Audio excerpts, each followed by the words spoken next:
Whichever way you judge me has absolutely no impact on me because I'm completely stoned. I have not given this privilege to anybody, that somebody can make me happy, somebody can make me unhappy. Any moment we could be doing something wrong, so we listen to everybody. But what they say will not determine how I am.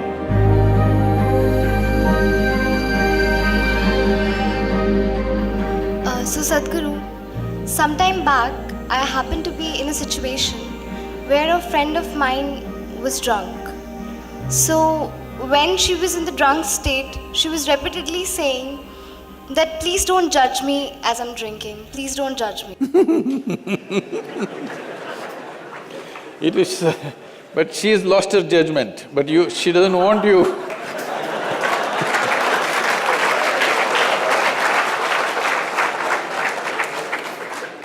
So my question is, whether it is alcohol or not, in life, why are we so apprehensive about being judged by others? And how can we not let this come on our way of being happy?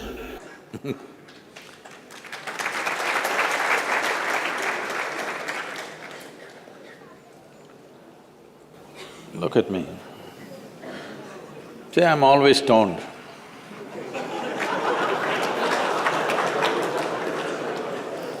Never touched a substance, but always stoned.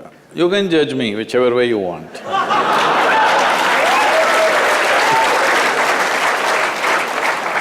Because one thing is, I'm stoned in such a way that I have not lost my judgment at all.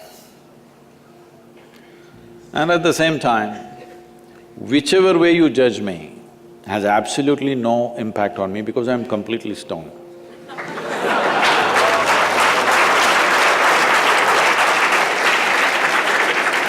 Having said that, why this consumption of alcohol and drugs is growing the way it's growing in the world is, this is because the heavens have been collapsing. Yes, I was in Bangalore just 3-4 weeks ago. There were over 8,000 people doing a 2-day program with me. And just casually I asked, how many of you think you will go to heaven? Only 5 hands went up. Then I asked, are you all the hell people? No, it's just that both heaven and hell have collapsed in people's minds. This is the first time in the history of humanity that this many people in the world can think for themselves. Otherwise, your priest, your mullah, your pandit or a book was thinking for you. The first time that so many people can think for themselves. Or they're thinking right, thinking wrong, there are many issues about that. But they're thinking right, thinking wrong, but they're thinking. So all illogical things are naturally collapsing. Still, this generation has not fully walked away from it, still there is fear. They can't openly say, there's no goddamn hell or heaven. They're still fearful about it, but they're trying to make a little heaven for themselves here. So, hey, wait. So naturally, when they're not able to do it for themselves out of their own intelligence, they will fall back on chemicals. Today, just to take very affluent societies, because every society is aspiring to be like that, let's say you take United States, which is the most affluent nation on the planet right now. 70% of US population is on prescription medication. Another 30%, of course, buying it off the back streets.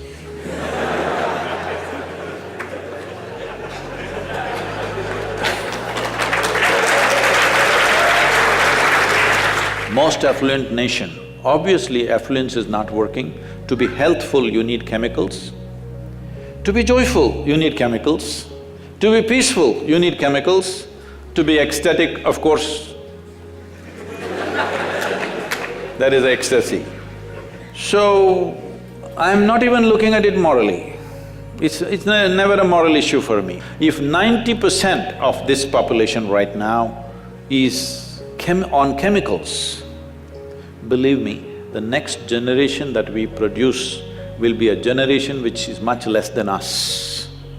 If we produce a next generation less than ourselves, we have committed a crime against humanity.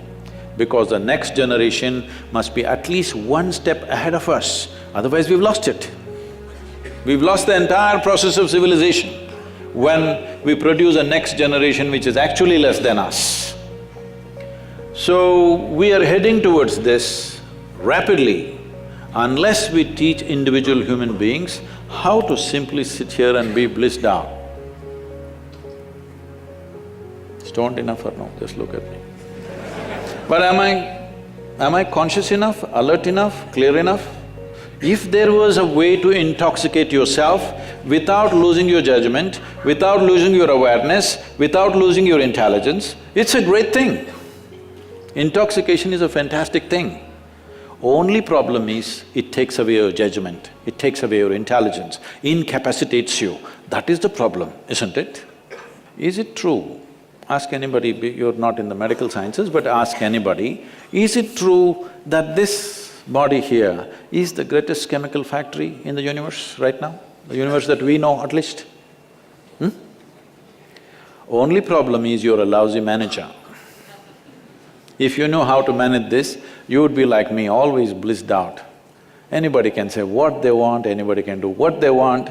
This is like this only.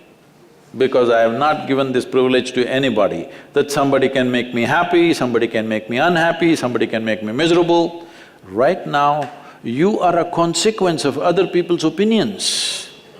Where do you plan to go like this? Anybody can ruin you. You went outside, somebody told you, Shreya, you are the most wonderful human being we have seen.